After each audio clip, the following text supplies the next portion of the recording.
to the channel, guys. What is going on? I am iamRickBonilla, and today I got a special video for you guys, for all you filmmakers out there that want that film look. You want to achieve that nice old school film look. This is the video for you. Thank you for stopping by. If you like videos like this, please consider subscribing to the channel. Hit that notification bell. That way you guys can get notified every time I drop videos like this. So pretty much like the title says, how to make a power grade for film emulation. It's very simple, it's very straightforward, it's nothing crazy, nothing out of the ordinary. So who doesn't like the film look? I like the film look. Everybody likes the film look.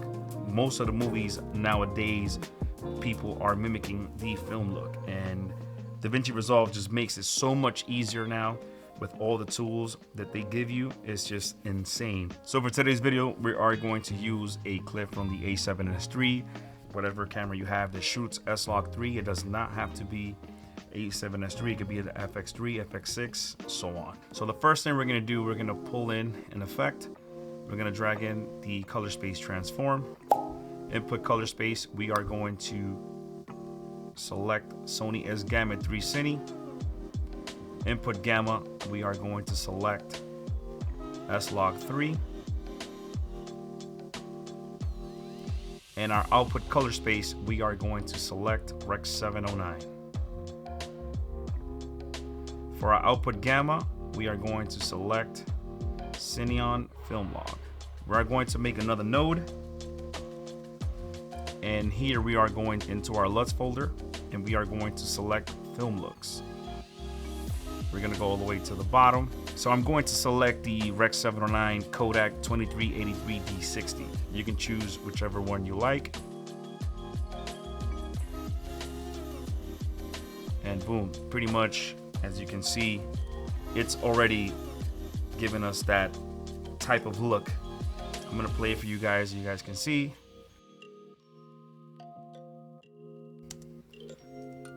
And now we're gonna select both nodes and we're gonna compound these nodes together. We're gonna name this color. We're gonna add a node before the color. That way we can make minor adjustment as we go. Now we're gonna go into our offset wheel and we're gonna back out on some of this exposure. As you can see, it's pretty much kind of healthy. It looks pretty good. I don't think I'm gonna do too much exposure adjustment, but if your clip is a little overexposed, then you may need to do so.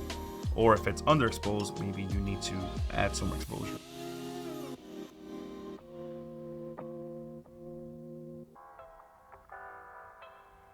I think right about there looks pretty good to my eyes. I think this is pretty kind of good. It's a nice starting point. So we're gonna add one more node and we're gonna have some saturation add into this clip. Before we do so, let's name this one Exposure. Let's add a node. We're gonna name this Saturation. We're only gonna add a little bit of saturation, not too much. You don't wanna go too crazy and make this a little too much. I think right about there. I think to me, this much of saturation is perfect for my clip. So one of the big attributes to film, it's halation. It's like a glowy-ish type of look that film gives you. I love halation, and it's free if you have the studio version in Davinci Resolve, so why not take advantage of that effect? So we're gonna add a node. We're gonna go and look for halation. For now, I'm going to leave it like this. If I need to adjust as I go, I will. I'm going to leave it like this. Let's name this Halation.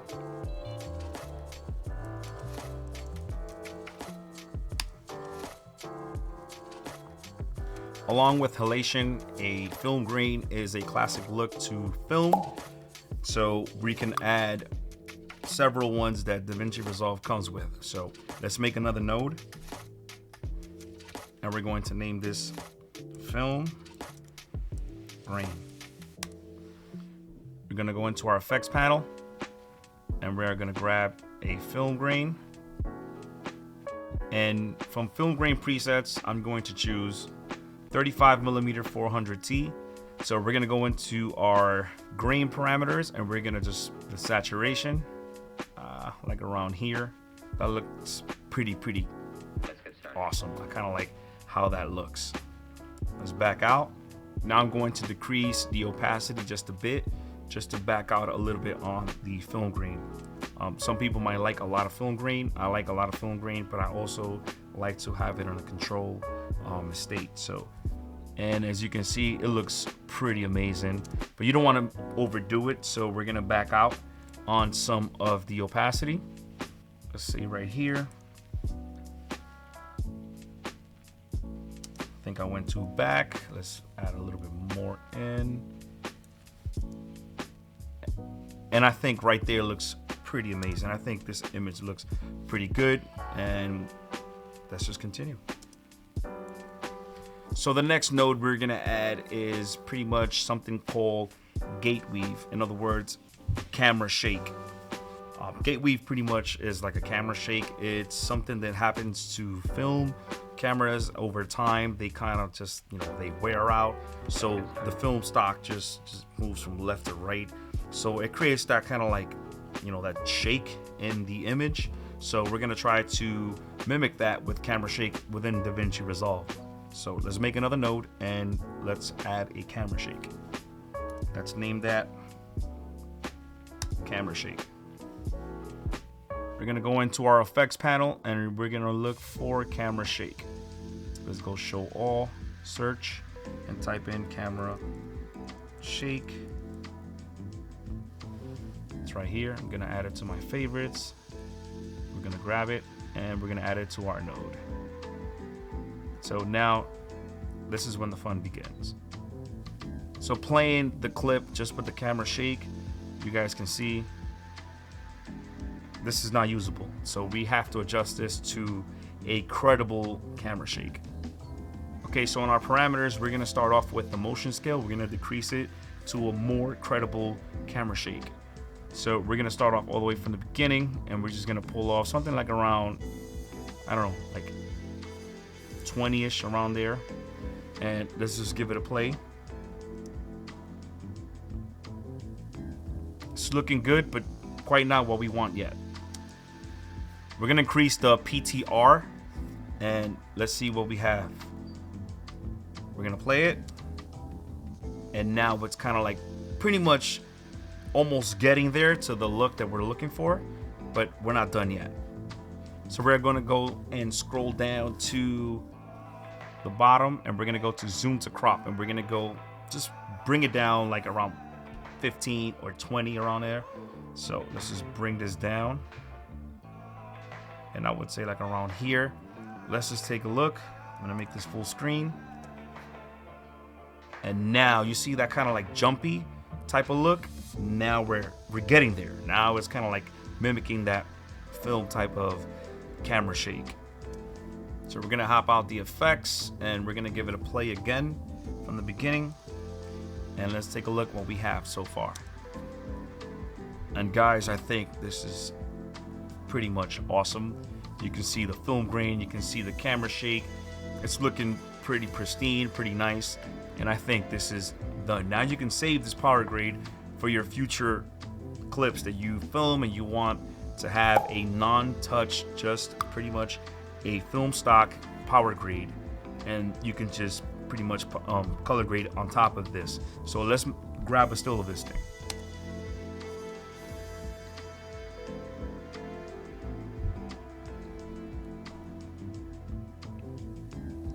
So now you have it saved in your gallery and there's no excuses. All you got to do is just pretty much grab it, drag and drop, and you can start working your way from there.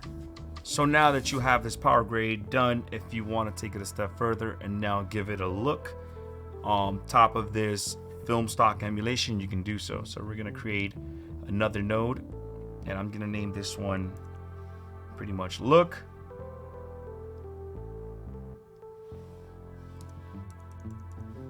We're gonna go into our primaries and I like to bring in my shadows with a little bit of cyan, greenish type. We're gonna go into our lift wheel And we're gonna start dragging ever so slightly. I think that's pretty cool right there. And we're gonna bump up our gain. I think right around there. Actually, the gamma, I'm gonna bring in some green. And I'm gonna go back into my lift and add some more. That's looking pretty good. Let's make this full screen. So this is pretty much after, before. Even this looks amazing after. So we're gonna add a vignette. Gonna grab a vignette. And we're gonna adjust this to a nice credible liking. Anamorphism, I like to just back this off a little bit. The softness, I like to just pretty much soften the whole thing. And then I like to go in my global blend and I like to back out and increase it slowly ever so slightly so it's something credible. I think this is too much. I think like right around so.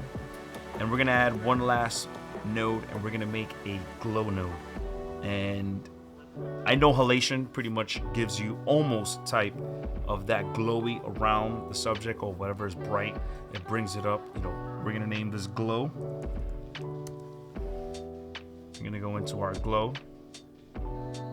Our shine threshold, we're gonna bump that all the way to the top.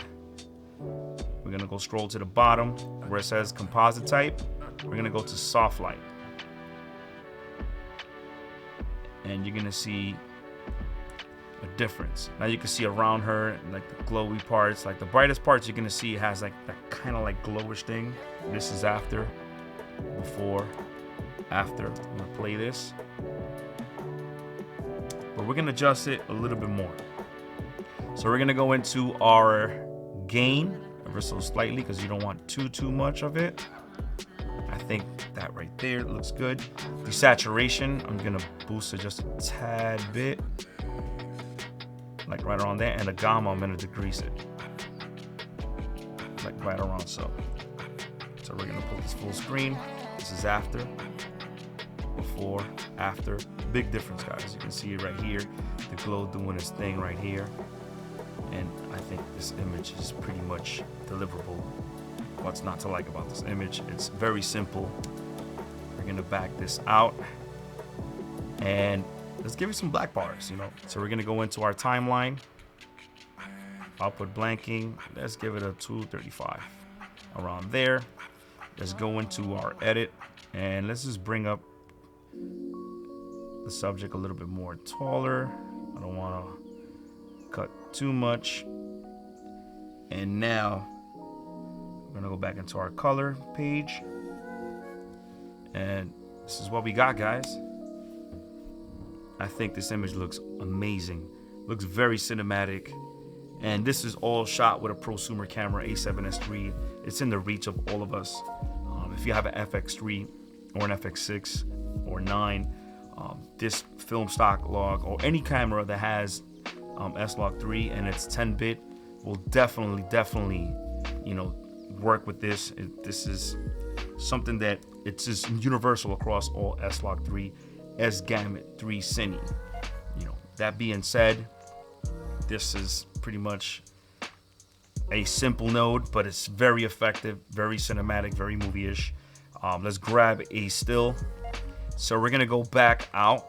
We're gonna go to galleries and we're gonna reset this.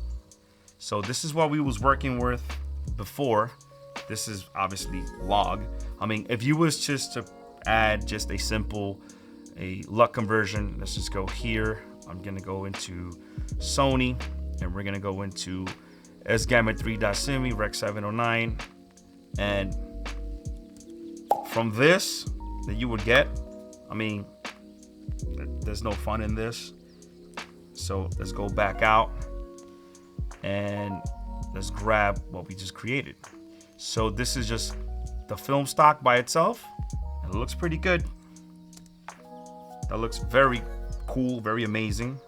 But like I said, if you want to take it a notch further, let's reset all grade and let's bring this one, the one we graded, and now, I mean, this image is awesome. This is very cinematic.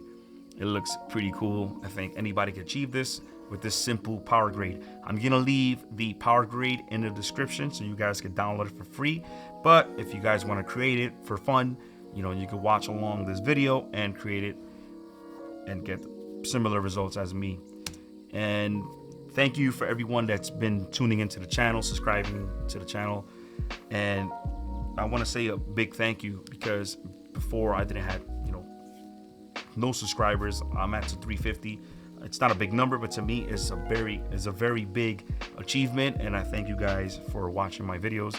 So I wanted to make this video, you know, quick and simple, something fun for you guys could do. I know a lot of you guys have A7S3, and not a lot of us have, you know, Red Cinema Money or Ari Alexa or whatsoever. So before I leave, if you guys have a Pocket 6K or 4K or 6K Pro, the same procedure works with this. The only difference you're gonna do is back out of this full screen. We're gonna go into our color node. Let's just break it up, show compound node, and the same way we have it, the only thing you're changing is the color space transform. So you're gonna go back into your effects. So let's say you have a Pocket 6K or 4K or Ursa, and your input color space, obviously you're gonna go straight down, and you're gonna go up here, and you're gonna pick whichever one from these that you have. So obviously, if you're working for Pocket 6K, you're working with a Pocket 6K, Davinci Wide Gamut. Then on the input gamma, you're gonna go and you're gonna put all the way into the top and look for Blackmagic Design Film. But the principle works for anything. If you have a Panasonic, the same way, whatever parameters that you shot in with whatever camera you use, everything applies the same. Just in the color space transform, you have to make sure that you pick whatever parameters you chose that you film with your camera. So that's pretty much it for me, guys. If you guys found this video informative and useful, consider subscribing to the channel. You know, I pretty much like to base my channel on color grading and some cinematography stuff. But if this is something that interests you, consider subscribing. Without further ado, I'm gonna leave you guys with this. It's in the description. Download it, play with it, do what you gotta do, and have fun. And hit me up in the comments. I wanna see what you guys can come up with this. So I'll see you guys in our next video. Take care.